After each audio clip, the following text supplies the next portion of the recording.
జై శ్రీరామ్ అందరికీ. ఈరోజు మరొక వాస్తు పద్యంతో ప్రారంభం చేద్దాం. పంచభూతంబులే నీకు పంచ ప్రాణంబులు, నీ ఇల్లు వాస్తుకు సరిగా ఉన్నను. పంచభూతంబులు సేవ చేయును నీకు, వాస్తువమ్ము కాదు వాస్తవము. ఈరోజు ఒక విషయం గురించి విపులంగా తెలుసుకుందాం. అదేమిటంటే, జాతక చక్రం యొక్క ఫలితాలను మార్చే శక్తి వాస్తు శక్తికి ఉంది. అది ఎలాగో చూద్దాం. ఇప్పుడు ఒకరికి జాతక చక్రం ప్రకారము ఇబ్బందులు ఉన్నాయి అనుకుందాం. ముఖ్యంగా అనారోగ్యం అనుకోండి. అనారోగ్యం గురించి జాతక చక్రంలో సమస్యలు ఉన్నప్పుడు, అలాగే ఉద్యోగం గురించి సమస్యలు ఇలా ఉన్నప్పుడు,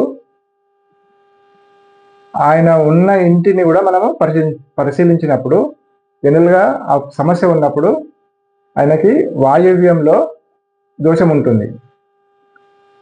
ఒకవేళ ఆయన రెంట్కి కనుక ఉండి ఉంటే ఆయనకు ఖర్చు లేకుండా సులభంగా పరిష్కారం ఏమిటంటే,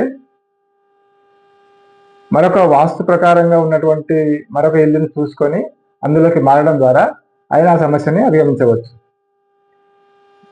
మనము జాతక చక్రాన్ని మార్చలేము, చేతిలో ఉన్నట్టు గీతల్ని కూడా మార్చలేము. కాబట్టి ఇల్లుని మార్చే శక్తి మనలో ఉంది, మన చేతిలో ఉంది. అంటే మన సొంత ఇల్లు అనుకోండి, కొంచెం కూలగొట్టి కొంచెం మార్పులు చేయాల్సిన పరిస్థితి ఉంటుంది, కానీ కొంత ఖర్చు అవుతుంది. కానీ మనకు ఉన్న ఇబ్బందులు అధిగమించడానికి ఆ మాత్రం మనం ఖర్చు పెట్టుకోక తప్పదు.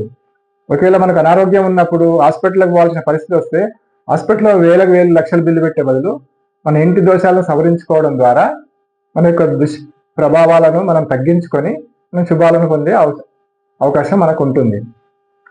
సో మనము 1000-2000 ఖర్చు పెట్టుకొని జాతక చక్రాన్ని పరిశీలింపజేసుకొని దాని యొక్క బాధపడే కంటే మనము ఉన్న ఇటువంటి ఇంటిని పరిశీలించుకొని ఆ దోషాలను సవరించుకొని మంచి ఇంట్లోకి మారడం ద్వారా, లేదా మనం ఉన్న ఇంటిని మార్పులు చేసుకోవడం ద్వారా శుభ ఫలితాలని పొందవచ్చు అనే విషయము నా యొక్క 25 సంవత్సరాల వాస్తు పరిశోధనలో తేలిన విషయము.